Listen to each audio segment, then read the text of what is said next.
It wasn't the guillotine that destroyed Marie Antoinette. It was what happened before. Before Paris woke on that frozen morning, before thousands gathered to watch her fall, before the metal descended and split history in two, she had already been turned into a ghost. Picture this, a damp cell where water drips from the ceiling like a clock, marking the final heartbeats.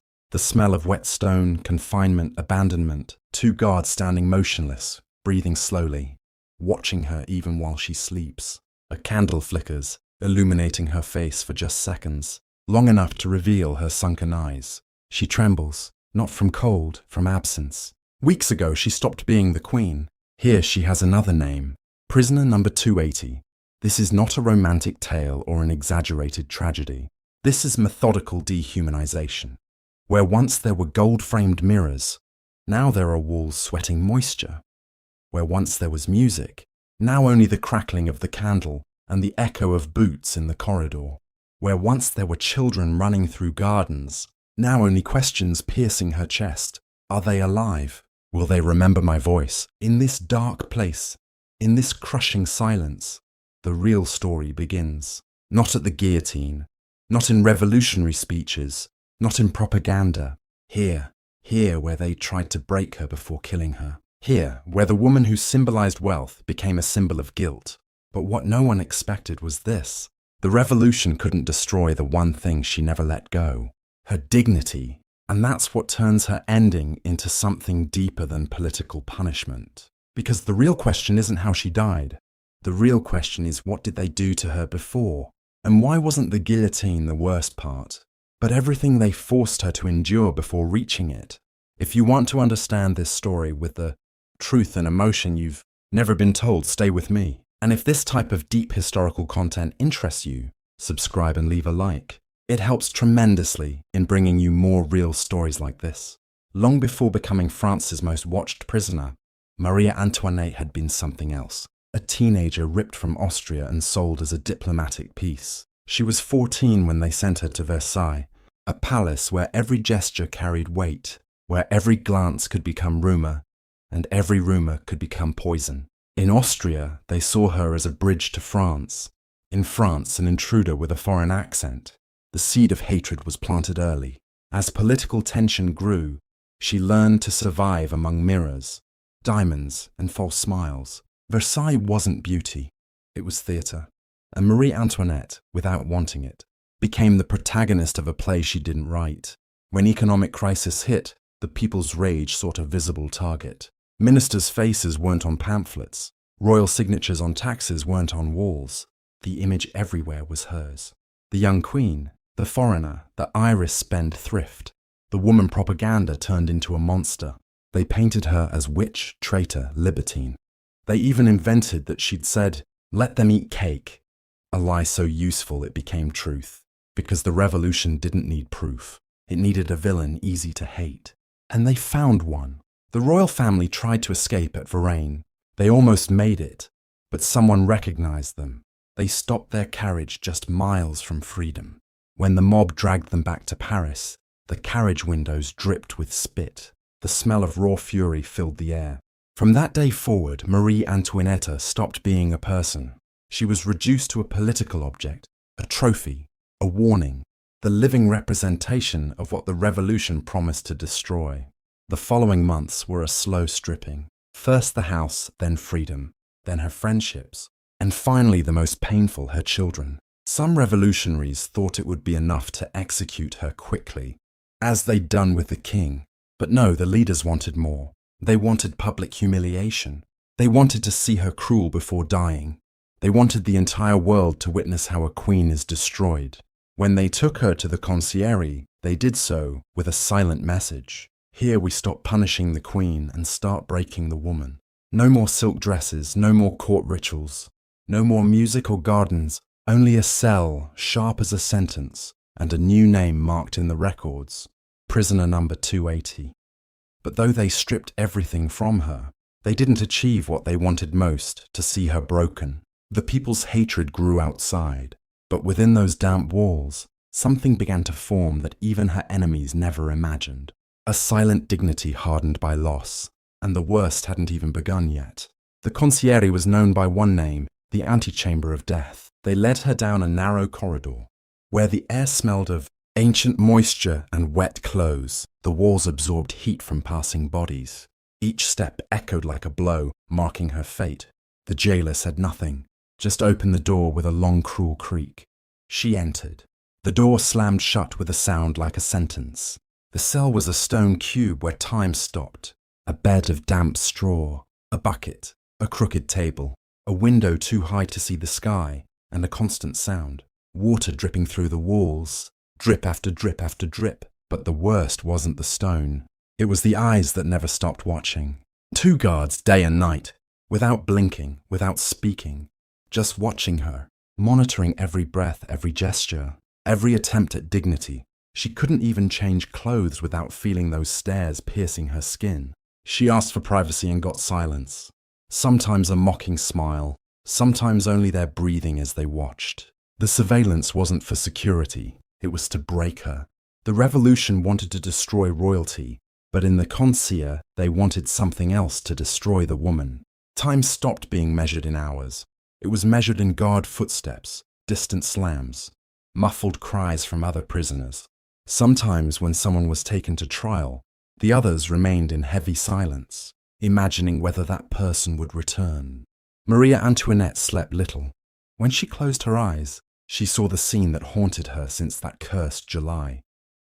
The temple door breaking, the screams, her 8-year-old son clinging to her dress, her own hands torn from his. He's only a child, she had begged, her most useless phrase, and the truest she'd spoken in years. That night broke her, not as queen, as mother. Every dawn in the concierge began the same.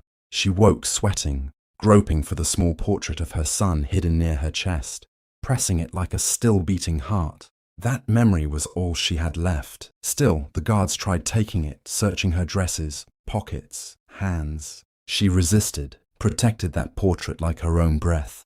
Sometimes her only human company was Rosalie, the young woman who brought food. Rosalie saw what others didn't. A woman who no longer cried for herself, but for what had been stolen. She broke only when speaking of her children, repeated their names in whispers like prayers, and recovered in silence, refusing to yield to cruelty. In that dark cell, surrounded by moisture, surveillance and contempt, Marie Antoinette understood something no one expected. They couldn't do anything worse. She had already lost everything, and when someone loses everything, they stop being afraid. That's how the unsettling calm was born that would confound everyone. A calm that didn't come from hope, but from acceptance. While the city roared outside with rumors, trials, hatred, and chants. In the conciergerie, the most silent tragedy unfolded. A woman being stripped of everything that defined her humanity and yet still resisting. On October 14th, 1793, before dawn, the guard's footsteps shattered the corridor's monotony. Marie Antoinette slowly lifted her head. She knew what that sound meant. The door opened and torchlight entered like a blade. She stood with a calm that surprised even the guards who escorted her day and night. They led her through the concierge's damp corridors. The air smelled of mold sweat and old fear. Soldiers guarding the route removed their hats as she passed, not from respect, but because something in her presence demanded silence. Her dignity, the revolution, hadn't extinguished. When they brought her outside the morning cold, hit full force, she wore the black dress she'd used to mourn her husband. She walked with her back straight, unhurried, without trembling. The tribunal was packed. It wasn't a courtroom. It was theatre, a spectacle so the people could watch the woman they'd learned to hate. Judges sat on high platforms, prosecutors and secretaries to her right, an audience hungry for scandal in front. And in the centre, a simple wooden bench where she was forced to sit. Prosecutor Antoine Fouquier-Tinville opened with a voice made to provoke. Each phrase was a verbal stab seeking applause. Treason against the nation, collaboration with foreign powers, squandering the people's wealth, corrupting France's morals. A list of sins written by her enemies. Marie Antoinette listened in silence, responded only when forced with short, firm phrases, not to convince them. She knew the condemnation was written months ago. The tribunal needed something more. It needed a spectacle. Then came the vilest accusation, paralyzing even hardened revolutionaries, that she had committed incest with her own son, Louis Schul. A frozen murmur ran through the hall. Even some present lowered their gaze. She remained motionless, didn't blink, didn't breathe, made of stone. The judges waited for her defense, the audience for her indignation, the guards for her collapse. None came. Marie Antoinette rose slowly, didn't look at the prosecutor, nor the judges, nor the pamphlet writers with twisted smiles. She looked directly at the market women admitted to witness, women who had marched on Versailles, women who had insulted, blamed, persecuted her. With a clear voice, firm, almost maternal, I appealed to all the mothers who are here, nothing more. She didn't need to. The hall froze. Murmurs died. Some women began to cry. In that instant, the pamphlet monster vanished. The hated queen became what she'd always been, a mother brutally separated from her child. Then she sank back onto the bench, drained. She had said everything. Tinville slammed the table furiously, but something had broken in the atmosphere. The crowd still hated her. But now they also saw her. They saw a woman. The trial continued 2 more days. The outcome was decided. Guilty of high treason. The sentence, death. When asked if she had anything to say, what more could I add? Her dignity was stronger than the tribunal script. While the crowd celebrated, the most unexpected element emerged. A silent force that didn't come from the crown, but from suffering. The revolution wanted to destroy the queen. But what emerged was the woman, the most dangerous of all. A woman with nothing left to lose. The night before she died, Marie Antoinette returned to her cell like a shadow. The trial had ended hours ago, but the verdict's weight had been crushing her for days. Crossing the door, Rosalie, her young attendant, saw her paler than ever, with an almost invisible tremor in her hands. The silence in the concierge was different that night. It wasn't the usual silence of stone and moisture. It was denser, heavier, as if the walls knew the fate of the woman sleeping within them. Marouinette sat at the wooden table, the same one where she had so often rested her forehead to cry without tears. She took out a piece of paper, a worn quill, and breathed deeply. The candle flickered weakly, casting long shadows that seemed to surround her, and she began to write.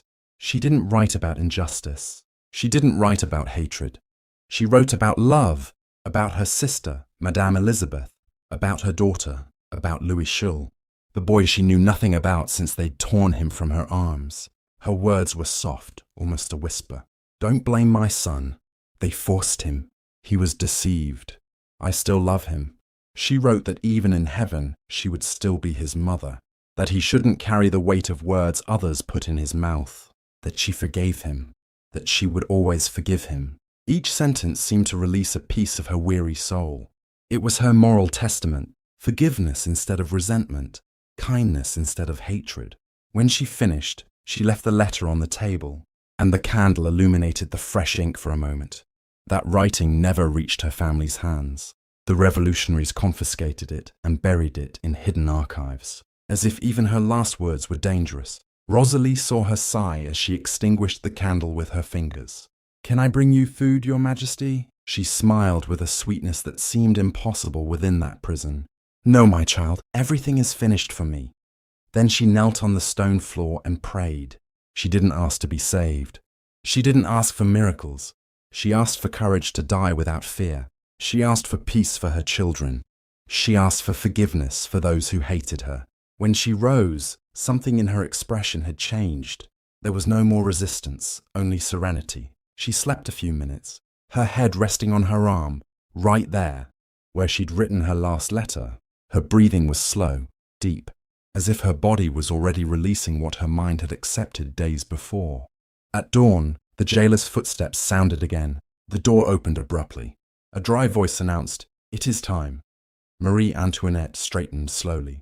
Rosalie was crying. The queen took her hands and whispered, "Don't cry for me. I have suffered too much to fear death." The guards gave the order. She must change. She asked for privacy. They laughed. They forced her to undress, behind a poorly placed screen where they could still see her. They handed her a rough white linen dress, shapeless, without history, a dress to die in. Then came the most humiliating moment of all. "We must cut your hair," said Executioner Samson. She bowed her head without protest. Rusty scissors tore through entire strands, white threads, white from fear, from confinement, from exhaustion, fell to the floor like remains of a life that no longer existed. When they finished, Sanson music said, "We must bind your hands." She responded with a serene voice, almost sad. "Why, my husband was not bound." No one answered. They tightened her wrists until leaving deep marks on her skin. Then, without a tear, without a tremor, she took a step toward the door. The moment had arrived, and she would face it the only way that still belonged to her, with dignity. The concierge door opened for the last time. When it did, Marie Antoinette was already standing as if she'd been waiting for that moment for hours. 2 guards walked ahead, another behind and between them. Marie Antoinette moved with short steps, wrists bound, hair freshly cut, gaze fixed ahead. The cold morning air hit her immediately. A thick fog enveloped Paris as if the entire city wanted to hide what it was about to witness. In the courtyard waited a wooden cart, the same type of open wagon used for common criminals. There were no privileges for dying. She climbed without help. She stood upright, erect, as if her body refused to bend before the crowd. The cart began moving slowly. Each jolt over irregular stones made her sway, but she didn't hold on to anything. She let her body move with the road's brutal rhythm as if it no longer belonged to her. The sound of hooves on stone echoed through empty streets, and soon the silences filled with voices. As they advanced, people emerged from houses, markets, alleyways. Some shouted insults, others laughed, others simply watched in silence.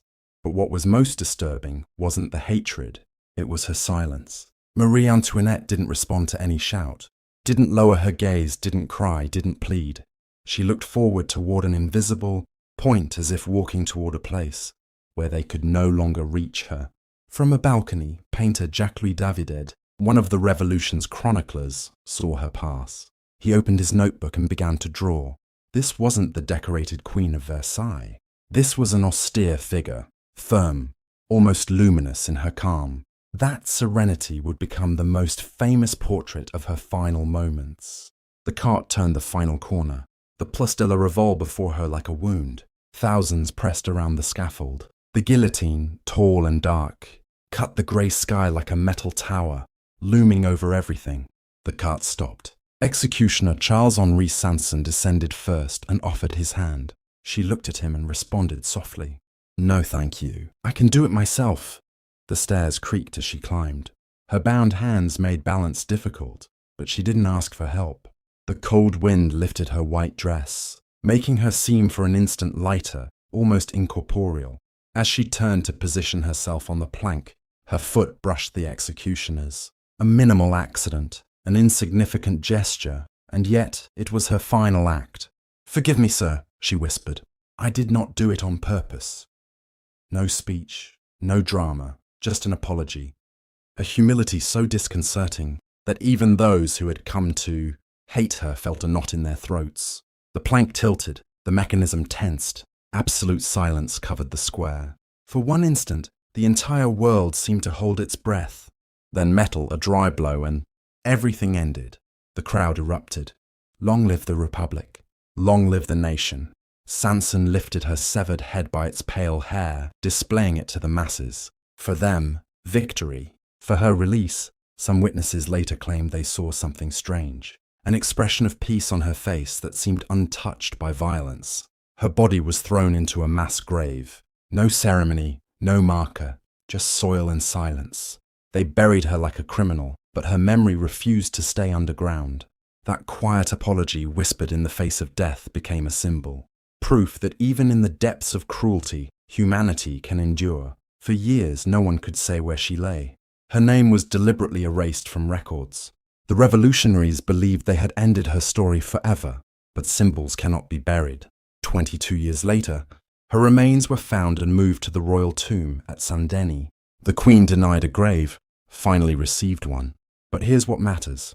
Marie Antoinette was hated, mocked, and destroyed by an entire nation. She lost her crown, her children, her freedom, her name. Everything that defined her was systematically stripped away. But in her final moment, she showed something her executioners never expected: grace. They took everything from her, but they couldn't take that. Because dignity isn't something others give you, and it's not something they can steal. It's something you choose, even when the world demands you break, especially then. So, here's the real question. What did they fear more? The queen with her jewels and power, or the woman who stood in that cart, hair cut, hands bound, and refused to break? History remembers her as a name, a myth, a cautionary tale about excess and revolution. But she was more than that. She was a mother who loved her children until her last breath, a woman who chose forgiveness over vengeance, and a soul who proved that sometimes the quietest resistance is the most powerful. The guillotine destroyed her body, but not her spirit. And that's the legacy the revolution couldn't kill. If this story moved you, subscribe, hit that like button, and tell me in the comments, what do you think her final thoughts were as that blade fell? Because Marie Antoinette has been judged for centuries, but rarely understood.